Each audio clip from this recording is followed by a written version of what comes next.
Hey everybody, it's Dr. Quinn here, and I want to do a quick update video for writing assignment number 4. It looks like we have updated the scenario just a little bit, so I want to recreate this. I want to recreate a video just so you get to see, from my perspective, the things to focus on, especially as you're evaluating writing assignment number 4. Okay, so summary of this assignment is you're going to write a short report to the owner of a company of which you've been hired.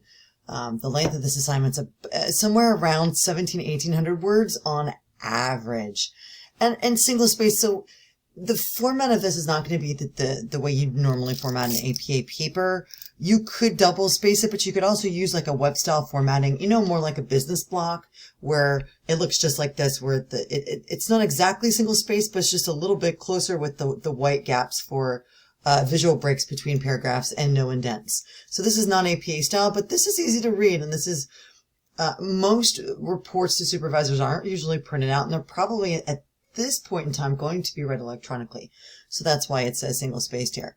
You will be integrating multiple graphics. You will have 5 sources and 2 which come from the UMGC library databases. Just remember that as practice for what we will be doing going forward, thinking about how we use our professional experience and the reason why we're hired to add more quote-unquote scholarly insights into the workspace. And so that's the goal for this. It doesn't mean all 5 sources have to be, but 2 do. So that's why you did the library tutorials already. It's to prime you for what was coming up in writing assignment number 4.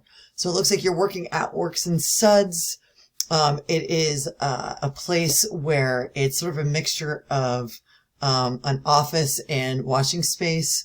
Let's see, the other laundromats are unequipped for suitable remote work. They have small and comfortable benches, but this one's a little bit more high end, right? Let's see. So you've got this scenario about noise from laundry machines makes it impossible to work. Other laundromats require customers to put laundry into a washer. Work in Suds, customers put their laundry in a washer, proceed to another section that is separate from the washing area.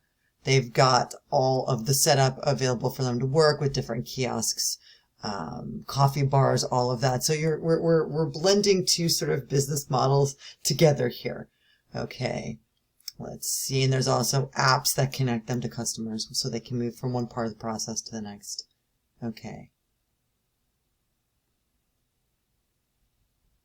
The history. So your employer's name is Mark Carmen, and you're going to be writing this report to him. And the idea of understanding his background is to let you know how deep into the technical weeds you may need to go on the particular issue that you decide to focus on.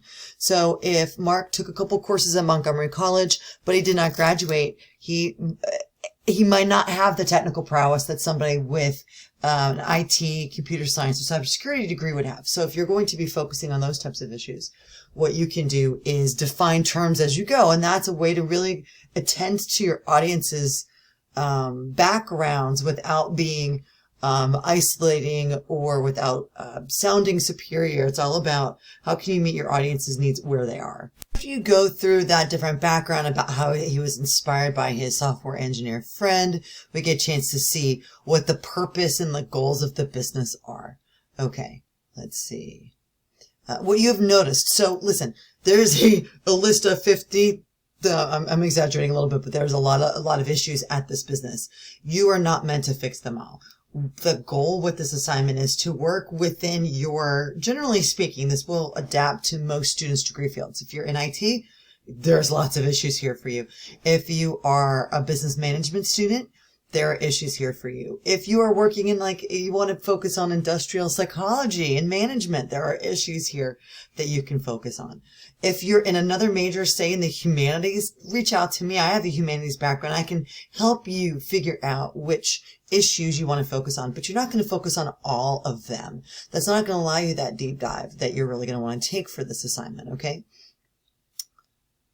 Why you think there's a problem. And you can see we've even organized different cybersecurity issues and others that may allow students that deep dive. Okay, and it's mostly broken up into business and cybersecurity, but again, just reach out and talk to me. Mark happens to not be aware of these problems, and so this is really it's a mixture of expository report where you're providing information, but there's also going to be a persuasive element, a subtle persuasion. He's your new boss, but you want to guide him toward making some positive changes for the company. Okay. Here's your task. You're writing a report to Carmen to point out the problem with the current policies. You want to suggest some basic steps that can be addressed before a super issue with liability arises, okay? So we're even telling you that there are certain terms that he does not know, and you're probably more than likely going to have to define and explain. This is the perfect opportunity for even using some of the required images, required figures. It could be a kiosk that's labeled with its component parts that are problematic, or a pull quote with a definition that you really want to draw his eyes to, something like that, okay? Please select 2 of the 4 issues. Don't overdo it. It says 2 to 4, and I would say 2, and then you have that deep dive. Maybe 3. I think 4 is a lot. It can be done if the issues are more minor, but you get the chance to do it, but definitely don't go more than that. Okay, so your report will be the length, and of course that was stated on page 1. Incorporate 5 sources. You will cite them in APA style. Now, I know APA and MLA, and I'm fairly familiar with Chicago manual style. There's all different sorts of styles for different majors. Most of the students here use APA, so I'll help you with that. If you want to reach out to me and you want to use a different style and you can make a case for Chicago or Turabian or MLA, just let me know and I'll help you with that. Okay. Include 2 graphics. The graphics should demonstrate current problems or proposed changes. And I always recommend for students to do a graphic in the problem section and a graphic in the solution section. That's best. But you can have 2 in the problem or 2 in the solution. That's okay. But don't put any graphics in any front matter materials, right? So front matter materials be if you have like an executive summary or something like that, or a table of contents or a front page. Make sure your word forms are accurate. This is a professional document. And while no writer is perfect, technical writing is about precision. I keep saying that over and over. You probably heard me say that in a video in a discussion about the personas, or about your instructions document. But just remember, you want to smooth out your text so that the data and the arguments come to the surface. Okay. Mark is obviously your primary audience. Your secondary audience would be colleagues at work. Okay. Other employees are secondary, right? Consider their level of education. Mark may know some things that they don't, or vice versa. So you are attending to both, and there's going to be a gradable component of me looking at that, attending to both audiences. Okay, consider those park concepts as you go. Nice, good-looking document.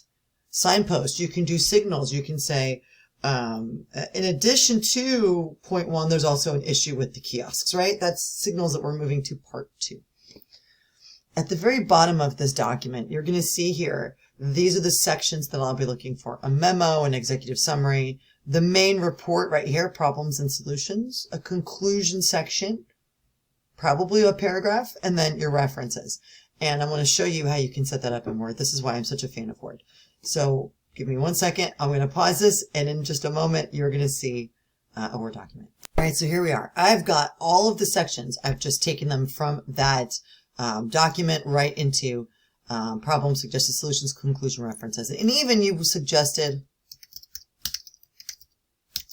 we're going to actually use the exact label, and more than likely you're going to focus on more than one problem, so we'll make it problems. It's really good to start in this space like here. This will help you not forget your sections, but I'm going to show you how you can break it up so you can kind of fill in the blanks and cobble this report together.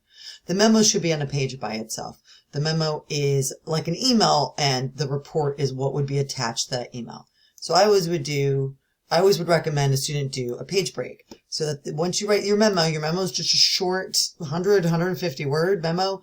You know, dear Mark, here are some of the concerns that I've got. I know we spoke about this, and here's the report that I said I'd provide to you. Please let me know if you'd like to chat about this further. And your name, right? The memo with the to, the from, the subject, the date. That's on page 1. Super short, super sweet. The executive summary is on the next page. I'm going to page break out the rest of these, and you want your executive summary on a page by itself. It's a miniature of the entire report. You have an opportunity here to briefly talk about the problems and the solutions.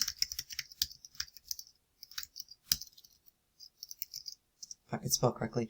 What I would do is I would set the problem in a header 1, for example, and I would make my problem in solutions in header 2s, and then I would write out the problem and the solution. There is a link that I'm going to put at the end of this video that is to UMGC's executive summary. And you're going to see a separate video for me on executive summaries. But one of the things that I think we can do well, and that our writing center has done a really nice job of building, is saying compartmentalize your executive summary, break it into its component parts, because it's the report miniature. Mark may not read your entire report. Use some specific data in here from that research that you're required to do, and you'll make your executive summary work. You don't want it to be too long. I think the report requirements, it's something about like 300 or 350 words. Yeah, 300 words. You don't want it to be super long. You want it to be nice and condensed. Then you move to the report proper. So now we've got our problem section. And so we're going to go into a header 1 here, and then you're going to write your problem section. I have no problem with problems, solution, suggested solutions, and conclusion all being in the same section of the document. I don't think you have to page break to the next, because this is actually a short report. The conclusion doesn't need to be like a header 1. I just need to see something that signals a conclusion. Like right after your suggested solution section, you have one final paragraph that says like in summary or in conclusion or to conclude, right? Your references, you probably will want those on a new page, because that's the one element of this assignment that's going to be in APA style. So your references, and remember the other element will be when you work in the research in both the problems and the solutions sections of this report, you will use APA in-text citation. So say your name was Gomez. One of your sources was named Gomez. In Gomez's report, and you could say maybe that report's from 2021, she states that. So you have that in-text citation. We've named Gomez. Or you can say in that report, Gomez 2021, right? However you want to do it, but it's author's name and copyright year. Then I have an expectation of seeing Gomez in full in your references. So I know that the writing assignment for writing assignment 4 is super detailed, but the purpose for that is that that's the information you would have gotten in the weeks that you were on the job, right? Those first couple of weeks, the first couple of months that you've been working with this business with Working Studs. So that's giving you that background so that you could write a really thoughtful, informed report. If you have any questions about this, please don't hesitate to reach out and to let me know. And I look forward to seeing the drafts of this assignment as they start to grow in the coming weeks.